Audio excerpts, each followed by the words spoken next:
5 veces la cuña. Hola, buenas noches.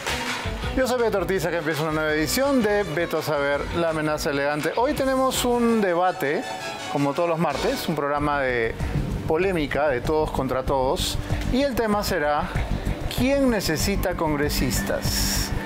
Ahora, con la bicameralidad, vamos a tener 60 congresistas más, ¿no? ¿190 en total?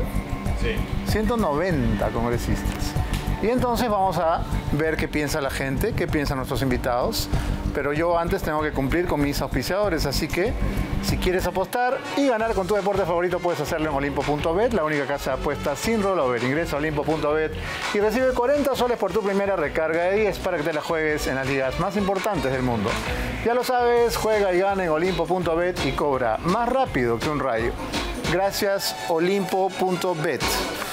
Mientras yo me traslado hasta el otra ala del set, vamos a dar paso a un video en el cual uno de los congresistas, no diré más representativos, pero que nos sirve de ejemplo para dar pie a este debate, la congresista María Cordero Jontay, más conocida como Vamos al Cajero, se defendió lloriqueando y diciendo que buscaban desaforarla, vulnerando sus derechos y que todos eran iguales. Vamos a recordar este infeliz video mientras yo me traslado a conversar con mis invitados de esta noche. Adelante. En estos días me he visto en la obligación de incumplir mi descanso médico, cuestionado por algunos, para poder afrontar de manera presencial un segundo proceso que busca nuevamente, queridos hermanos, una suspensión con mi persona. Presidente, ya me sancionaron y con la mayor sanción, 120 días, 4 meses, estoy suspendida de mis funciones por los mismos hechos, pero esta vez se busca desaforarme, suspenderme indefinidamente, vulnerando mis derechos fundamentales, pero también soy hija, hermana y familia. Sufre conmigo por todo este proceso. A pesar de todo esto, presidente, me hago presente y pido a mis colegas un voto de conciencia, porque la injusticia extrema no es derecho, la injusticia extrema no es humanitaria. La injusticia, yo creo que debe ser el mejor valor de cada uno de ustedes, un voto de conciencia, porque todos somos iguales. Bueno, la verdad es que es inevitable sentir nuevamente vergüenza ajena cada vez que volvemos a escuchar estos llantos, ¿no? Estas lágrimas de cocodrilo de la señora Cordero Jontay, o como se diga. Esta noche vamos a discutir si necesitamos más congresistas o necesitamos menos o no necesitamos a ninguno. Están en nuestros estudios para defender sus respectivas posiciones, comenzando siempre por las damas. La ex congresista Rosa Bartra. Buenas noches, Rosa. Beto, gracias por la oportunidad. Gracias por estar por aquí. A su lado está el congresista Américo Gonza. Buenas noches, congresista. Buenas noches, señor Ortiz. Muchas gracias por la invitación. Gracias a usted. También se encuentra con nosotros el congresista Alejandro Cabero. Hola, Alejandro. Gracias por venir nuevamente por acá. Y también Jorge del Castillo, ex congresista, ex ministro, ex alcalde, y me olvido de algunos cargos. ¿Cómo está, Jorge? Gracias. Bien, la verdad es que sería muy fácil hacer una encuesta ahorita y decir que el Congreso tiene el 99.9% de desaprobación, que es lo que hacen algunos periódicos todos los fines de semana. Pero la verdad es que tener una nueva Cámara y tener una nueva cantidad, 60, ¿no?, de congresistas más, hace que los ciudadanos se pregunten si de verdad eso va a resolver los problemas de los peruanos.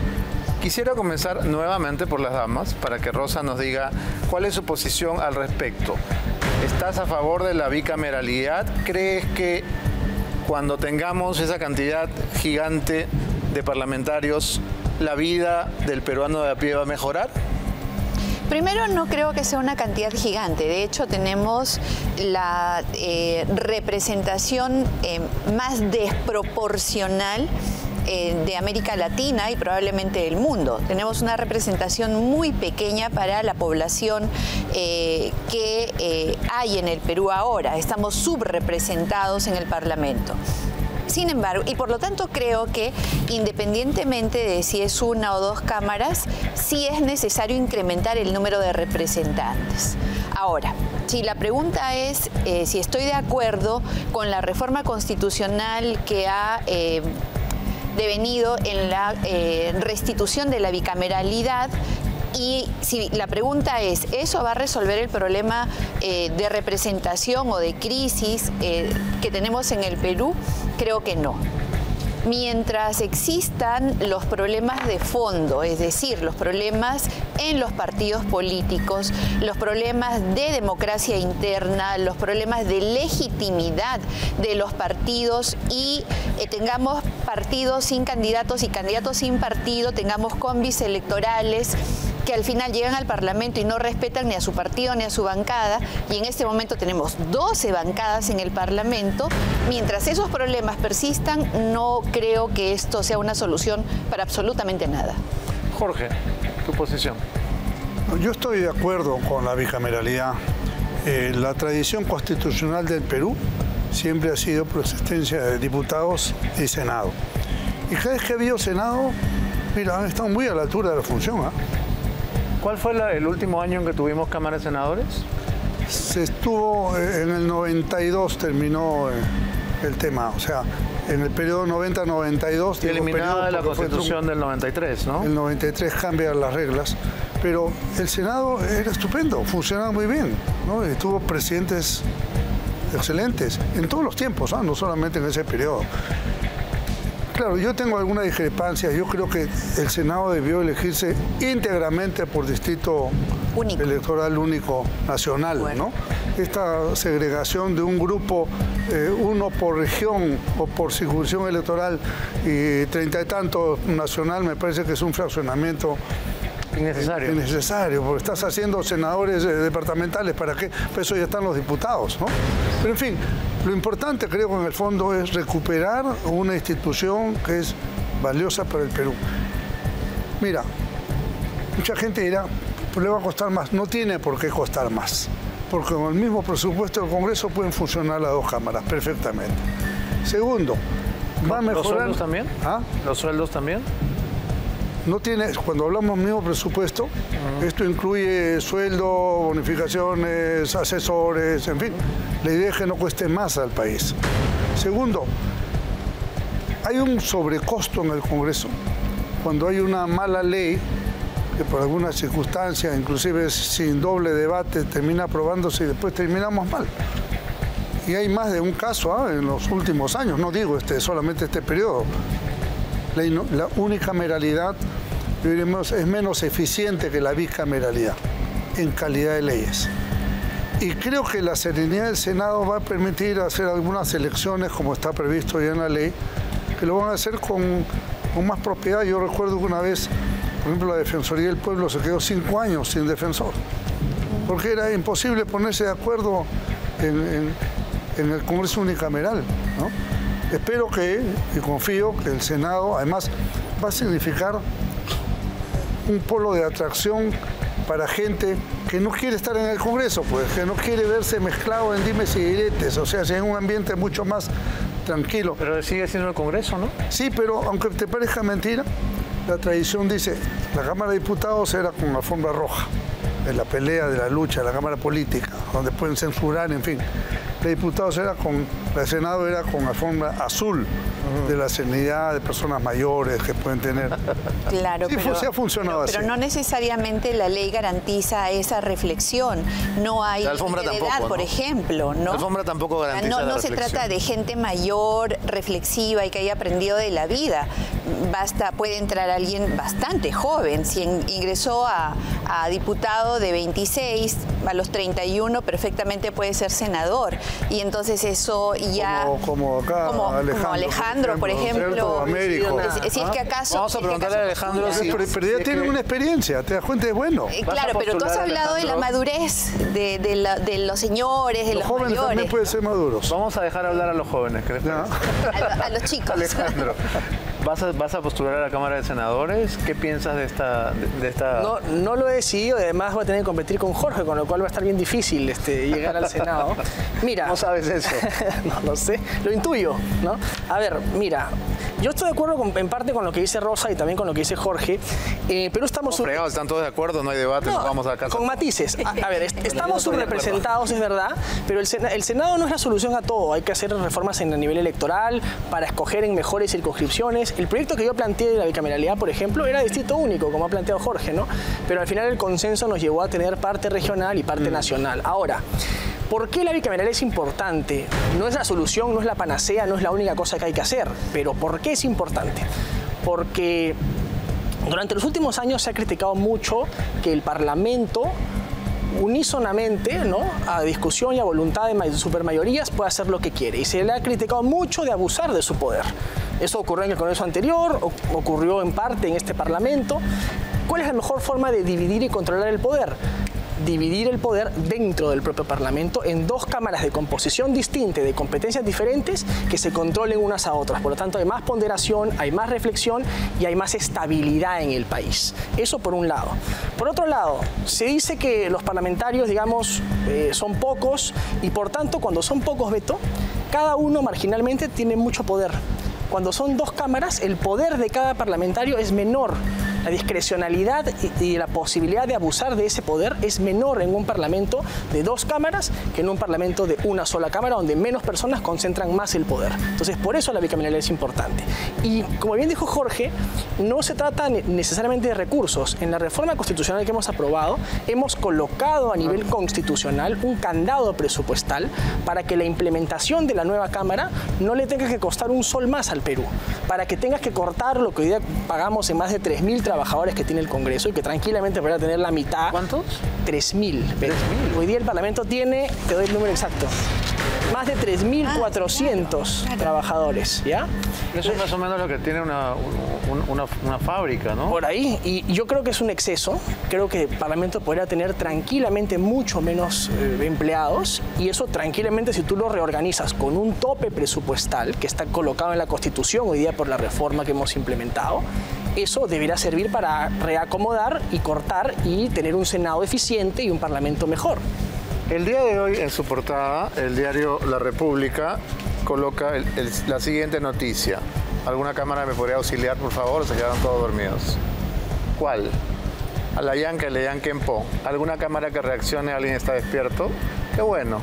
67 congresistas acumulan 729 denuncias fiscales. Es la noticia que ha elegido La República por encima de Fiscal de la Nación, denuncia a Dina Boluarte por cohecho. ¿Les ha parecido más importante el hecho de que haya tantas denuncias acumuladas? ¿Es esta una de las razones, congresista Gonza, por las cuales usted estaría en contra de que haya otra Cámara y más congresistas? ¿Le preocupa esta realidad? Me preocupa esa realidad, pero permítame iniciar por algo que usted mencionó cuando iniciamos el debate. La pregunta era si la vida de los peruanos iba a mejorar. Entonces, ese creo que es el asunto central de esta discusión. Yo considero que la vida de los peruanos mejoraría cuando se cambie el sistema, más allá de una bicameralidad. Mientras siga manteniéndose el sistema, la vida de los... El sistema como está ahora constituido en la Constitución actual. Por ejemplo, si hemos querido ir a una reforma, ¿por qué no fuimos a una asamblea constituyente donde se consigne también ahí la bicameralidad, aparte del cambio del capítulo económico? Creo que debería ser una reforma integral. Estamos parchando justamente, y estas propuestas han sido promovidas por quienes defienden la Constitución. Ahí parece que hay una contradicción clara donde defiendo una parte, pero vamos al cambio. Entonces, creo que ahí no estamos siendo del todo pero objetivos. El tema del debate no es la Asamblea Constituyente, es simplemente si necesitamos una nueva Cámara o no. Mi pregunta puntual sería, ¿está usted a favor o en contra de la bicameralidad? Desde luego que estamos en contra. Nosotros hemos votado en contra. Por eso, porque cambiemos si quiere más cosas, pero si no cambiamos el sistema, no va a mejorar en nada la vida de los peruanos. Pero además, porque en el 2018 los peruanos mayoritariamente dijeron que no querían bicameralidad, que no querían reelección. ¿Por qué no les preguntamos de nuevo a los peruanos que el pueblo es el... Está citando usted el referéndum de Lagarto Vizcarra. Bueno, él lo hizo, pero los que votaron fueron los peruanos. En el supuesto negado de que el resultado fuera honesto, ¿no? Quiero terminar de entender sus razones para oponerse. ¿Cuáles son sus razones para oponerse a la bicameralidad, congresista Gonza? Hubiera sido mejor que esto se someta a un nuevo referéndum, y si en ese caso el pueblo lo aprobaba, ahí sí hubiera sido, porque ellos son finalmente quienes van a cuestionar si esto funciona o no. ¿Por qué en algunos casos decimos, sí, vamos a la modificación de la Constitución solamente para la bicameralidad y no vamos para el cambio, por ejemplo, del capítulo económico? Proyectos hemos presentado varios. Será motivo de otro debate, no es el tema de hoy. Jorge, ¿deberíamos ir a referéndum cada vez que necesitamos la venia, la aprobación popular? No, primero que fue un referéndum completamente manipulado, ¿no? Vizcarra propuso él mismo la bicameralidad y después él volteó la cosa, inclusive alteró el orden de las preguntas, ¿recuerdas? Y el jurado de elecciones ni se dio por enterado, aprobó ese nuevo orden de preguntas para que sea sí, sí, sí, no, de forma tal que era una cosa completamente manipulada. Yo creo que si hay una representación popular en el Congreso y tienen la facultad constitucional de reformar la Constitución como lo han hecho, bueno, hecho está. Y creo que hay buenos cambios, por ejemplo en el artículo 100, cuando le dejan al juez supremo la discrecionalidad de resolver, me parece bien. Yo creo que el hecho de que el Senado pueda elegir algún tipo de autoridades me parece bien. Estoy seguro que va a mejorar la calidad de leyes. Yo no veo lo negativo. Yo creo que al revés va a sumar mucho para el país. Sí, hay una cosa que quiero, además, me parece incoherente desde un punto de vista de decir que queremos cambiar el sistema, pero después cuando planteamos cambiar el sistema se oponen y quieren mantener lo que está hoy, porque lo que vamos a seguir teniendo hoy, si es que no se hubiera aprobado la bicameralidad, sería la unicameralidad, digamos, ese parlamento que ellos tanto critican, que tanto denostran y que le quieren cerrar todo el tiempo. Finalmente, Beto, es lo que hubiéramos continuado si no hubiéramos ido hacia la bicameralidad, vuelto en realidad hacia la bicameralidad. Entonces, a mí me parece una tremenda incoherencia decir quiero cambiar todo, pero cuando proponemos cambiar algo real, como es un control intraparlamentario para que el Parlamento precisamente abuse menos de su poder, cada parlamentario tenga discrecionalmente menos poder y menos margen de decisión para corromperse, ¿no es cierto? Que nos va a costar mucho menos de los que va a costarnos igual y proporcionalmente menos de los que nos cuesta hoy día, ¿no? Y eso se opongan. Yo no reniego, Beto, de la unicameralidad. Yo creo que la unicameralidad cumplió en su momento su papel, pero a 30 años yo creo que nos faltan mejores leyes, mejor calidad de las leyes, menos declarativos, porque el Parlamento gasta tiempo, dinero y esfuerzo en cantidad de proyectos declarativos que no sirven para nada, y tenemos que pasar hacia mayor calidad legislativa. Entonces, la bicameralidad es una reforma. Ahora, ¿en qué impacta eso en la vida de la gente? En muchas cosas, porque las leyes que aprobamos nosotros son leyes que impactan en todos los ciudadanos, y si esas leyes son mejores, la vida de la gente va a ser mejor. Entonces, no es algo abstracto que flota en el aire, ¿no? La bicameralidad tiene consecuencias. Concuerdo con Rosa en que no es una receta única. Hay muchas cosas que hay que complementar con la bicameralidad, pero obviamente y hay que trabajar en esas. Por eso yo he exhortado varias veces a la Comisión de Constitución a entrar a otras reformas de segunda generación en materia de partidos políticos, cómo se escogen esos parlamentarios, bajo qué circunscripciones se van a escoger, ¿no? Etcétera, etcétera. Bien, yo quiero dar la palabra a Rosa, pero para ello voy a utilizar como ejemplo, bueno, la palabra ejemplo queda un poco grande, como muestra de laboratorio al congresista Darwin Espinosa, que en una de sus numerosas, memorables presentaciones ante la prensa ha dicho que lo peor que le puede pasar a un político es que los sicarios de la información se metan con su familia. Esto a propósito de que la señora esposa de Espinosa fue acusada de ser la cajera de los niños de Acción Popular. Recordemos. Quien les habla es un padre de familia. esposo, hijo, con diferentes cargas también familiares. Y lo más bajo que le puede pasar a un político es que sicarios de la información y también de la política se metan con tu familia. Pueden meterse conmigo, apodarme, inclusive fijándose en un accidente o un defecto personal que tengo. Ayer, un reportaje tendencioso que ya se viene investigando, inclusive han querido involucrar a mi esposa vilmente, de forma baja. Va a ser denunciado por mi persona.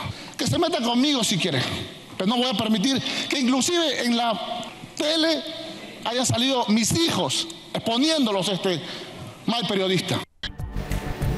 Bueno, la señora Begonia trataba de alguna manera de defender su imagen, que había sido mellada no por los sicarios de la información, sino por la conducta bastante indecorosa de su señor cónyuge.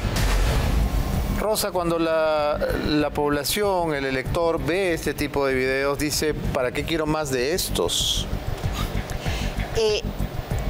A ver, la democracia en nuestro país es representativa, es decir, se ejerce a través de los representantes. En elecciones yo voy a una cámara electoral y de una lista elijo quién va a tener mi poder, porque el titular del poder es el ciudadano.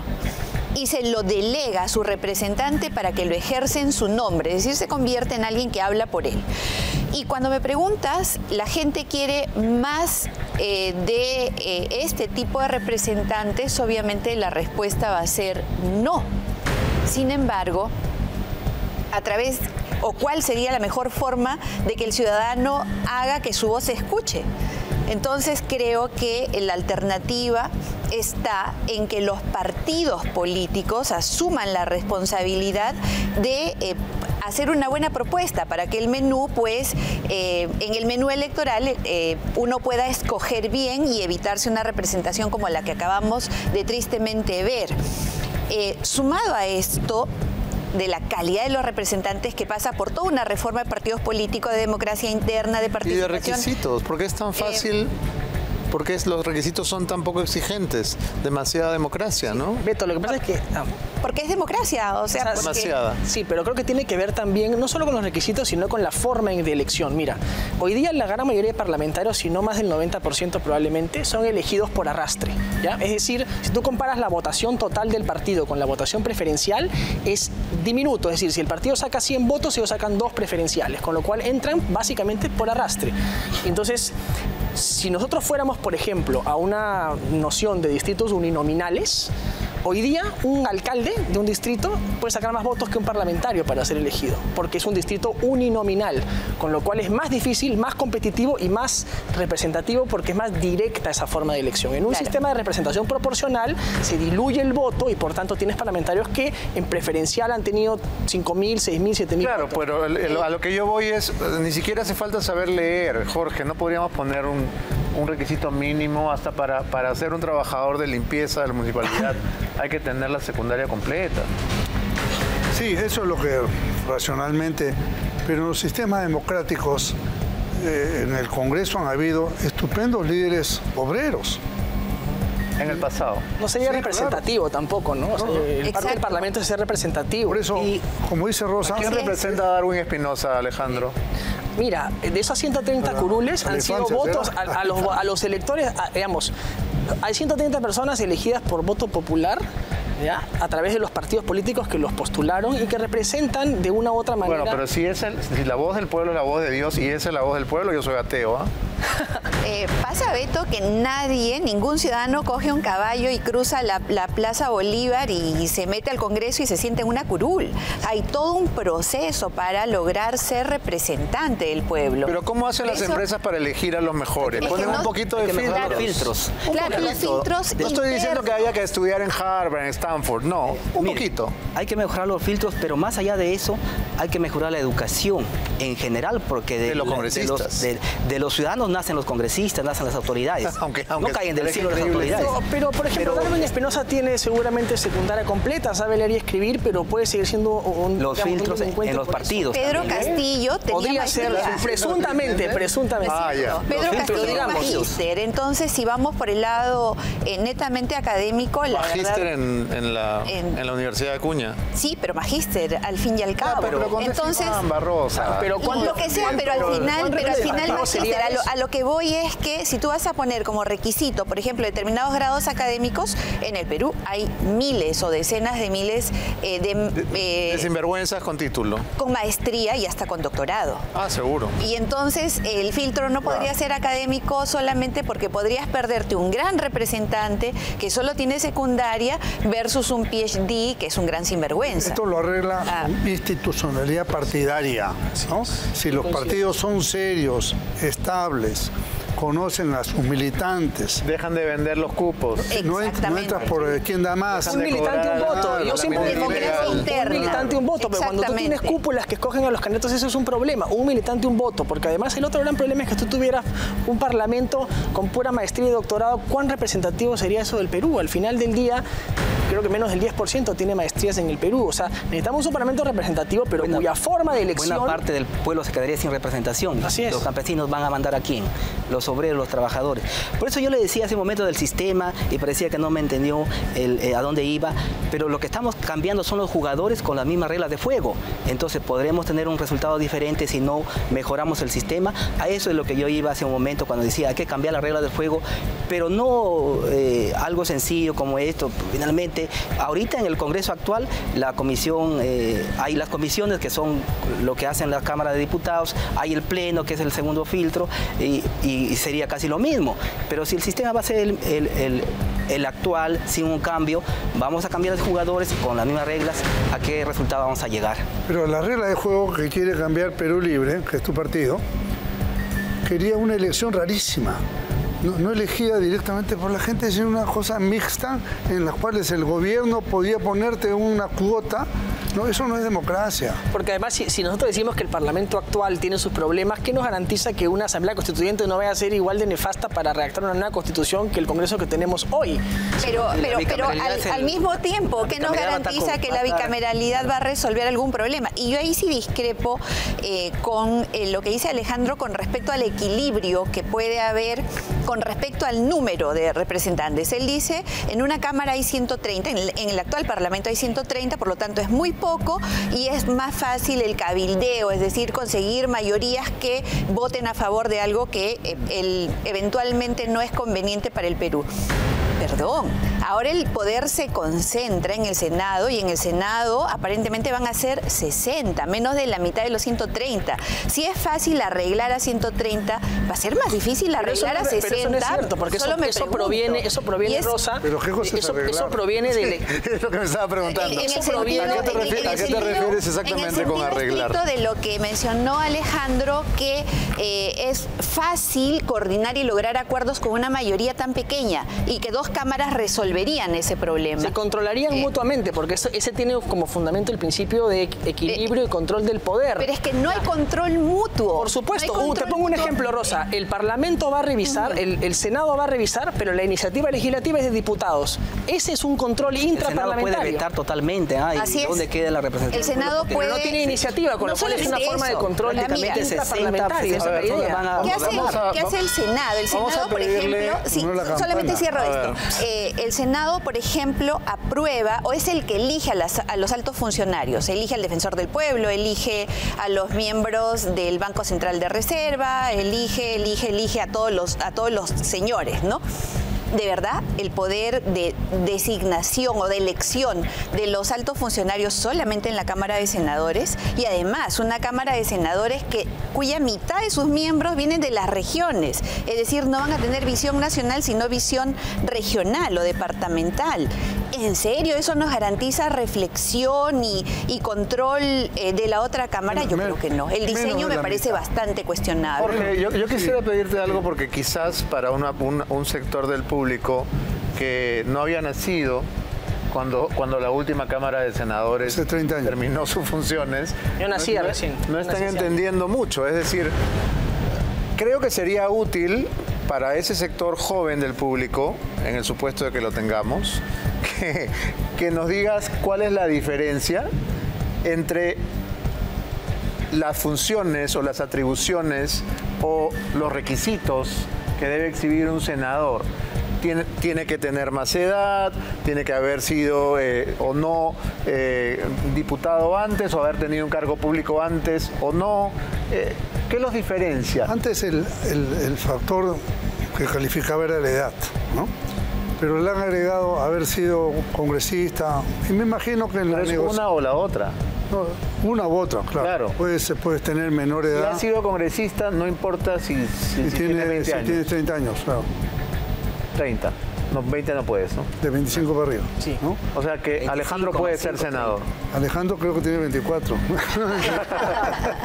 No, el tema es que serían 30. Creo que para el país le conviene menos se puede. Este sistema de pesos y contrapesos, que es una esencia de la democracia, ¿no?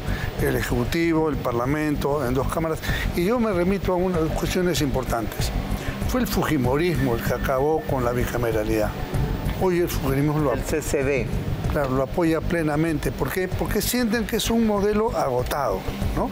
Y segundo, se recurre a la experiencia de los senados de otros tiempos, que todos eran excelentes, con gente del más alto nivel. Yo creo que el Senado va a atraer nuevamente a la política a personas que no quisieran estar en diputados.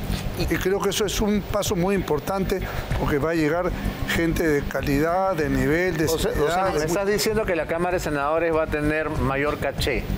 Pero por otro nivel. Por una razón, ¿Sí? Beto. Sí, yo creo que sí, en la práctica sí. Pero hay una razón de fondo, que es la forma de elección. Vuelvo a la forma de elección. El Senado, al ser elegido nacional, no cualquier improvisado con 5.000 votos va a ser senador de la República. Tienes que tener un caudal electoral para ser conocido en todo el Perú, ¿no es cierto? Y poder sacar un bolsón suficientemente grande. La mitad de la Cámara de Senadores. Sí, pero también es incluso más difícil ser senador departamental. A ver, gana la senaduría de Lima, gana la senaduría de La Libertad. Una por región. O sea, es muy complicado, por tanto, no cualquier político improvisado va a lograr un espacio senatorial. Y entonces no solamente es la edad o la prestancia, sino la forma en la que son elegidos. Antes los senadores tenían esa calidad porque era gente con prestancia nacional, no era cualquier improvisado que con 5.000 votos sale al Congreso, como es el sistema actual que quieren mantener. Entonces, yo sí creo que va a ser importante la vuelta a la bicameralidad. ¿Sabe lo que estoy viendo yo? Que el Senado va a ser un candado más para no cambiar el sistema. Hace un momento decías que los congresistas o diputados que han sido elegidos por sus regiones van a perder su poder porque el Senado les va a bloquear todo. ¿Sientes que eso va a pasar? Siento que eso va a pasar porque... Pero los senadores no van a ser solamente miraflorinos y sanitarios. En el 79, la iniciativa legislativa hoy entraba por el Senado o entraba por la Cámara de Diputados. Y ambos revisaban lo que el otro... Ahora solamente los diputados, y en el Senado si apruebas, pasa, si no, no. Entonces van a tener tanto poder, por eso le mencionaba, va a ser un candado más para no cambiar el sistema. La concentración del poder... Sistema, pues, porque si vamos a salir al sistema chavista, que ustedes quieren, estamos muertos.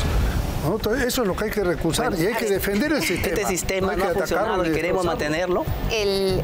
La concentración del poder es inversamente proporcional al número. Entonces, si tú le das todas las atribuciones del 102A que tiene el Senado a 60, pueden ser todos los respetables, señores de señores, muy formados, venerables, que no sean improvisados, que yo no sé qué será improvisado y no improvisado, porque ahora en realidad el que tiene plata es el que puede llegar a un mayor público y por lo tanto hacerse elegir. Y esa es una verdad que creo no necesita mayor debate. Entonces, si tienes a mayor concentración de poder, a menor número, más poder, un Senado más chiquito, que es la mitad de lo que hay ahora, de verdad se convierte en un todopoderoso. Pero no hay. Antes, Rosa, el Senado anterior tenía 60, no tenía menos. Eran 180 diputados y 60 senadores, antes del año 90. Con lo cual tenía el mismo tamaño y tomaba las mismas decisiones que toma ahora. Es muy pequeño para todo el poder que tiene. Entonces, si es inversamente proporcional el número al poder que tiene un poder que se equilibra con el que tiene diputados, porque diputados, por ejemplo, propone las leyes y el Senado les ratifica. Si ellos nombran al presidente del Banco Central, lo propone el Poder Ejecutivo. O sea, hay sistemas de equilibrios que permiten que el Senado sea controlado por diputados o por los otros poderes del Estado. Al final del día, el Senado no es unísono. Hoy día, la única Cámara que tenemos, los 130 parlamentarios, sí pueden en gran medida tener un poder avasallador que ya se ha demostrado varias veces antes. ¿De qué forma? Bueno, tú recordarás muy bien el parlamento que integraste. Por supuesto, ¿no? pero por supuesto. Por eso, precisamente yo por creo eso que la ciudadanía recuerda muy bien cómo las supermayorías podían tomar decisiones en algún momento. Jorge con lo estuvo cual, en ese si parlamento la gente critica, y si la gente critica eso, la mejor forma es ponerle un candado intracameral. Lo que pasa es que... Y eso pase por un doble filtro. ¿Cuál es el miedo a que el Parlamento no pueda tomar decisiones con una sola mayoría superpoderosa? Alejandro, porque estás partiendo de una generalización que se ha repetido que es un mito. En el Congreso del cual tuve el honor de formar parte, ninguna ley, y puedes revisarlas, ahí están, ninguna se aprobó con los votos de menos de 3 bancadas. Eso de la mayoría de 73 y que avasallaba es realmente una gran mentira. Y creo que ya es hora de empezar a decirlo, porque a partir de ese mito de mayorías avasalladoras se ha justificado todas las barbaridades que hizo Martín Vizcarra. Y creo que eso ya es hora de empezar a desmontarlo. Yo no las justifico, yo no justifico las barbaridades. Que el cierre inconstitucional de Martín Vizcarra fue una barbaridad y un despropósito. Es que un golpe de Estado. Estuvo sustentado sobre desaparecer a una mayoría avasalladora que no era tal, ¿no? Puede existir existiendo una mayoría avasalladora, esta no pueda tener un control Alejandro, tú estás criticando el Congreso anterior, pero en la cabeza de la gente cada Congreso nuevo es peor que el anterior, lo cual te deja a ti mal parado. Y quieren perpetuar el sistema, seguro el que viene será peor todavía. O sea, al final del día, si lo que estamos planteando es dejar las cosas como están, lo que hemos aprobado es mejor. Bien, tengo que hacer una pausa. El Senado va a mejorar. Claro. Ojalá, Dios quiera.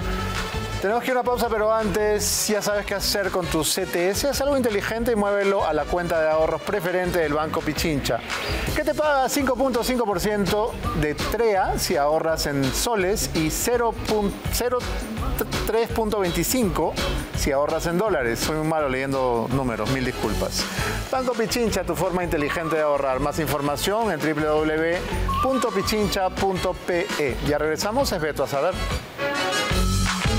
¿Trabajas frente a las pantallas por largas horas? Floril Smart Gamer es el aliado perfecto para aliviar el ojo rojo. No dejes que la fatiga visual te detenga.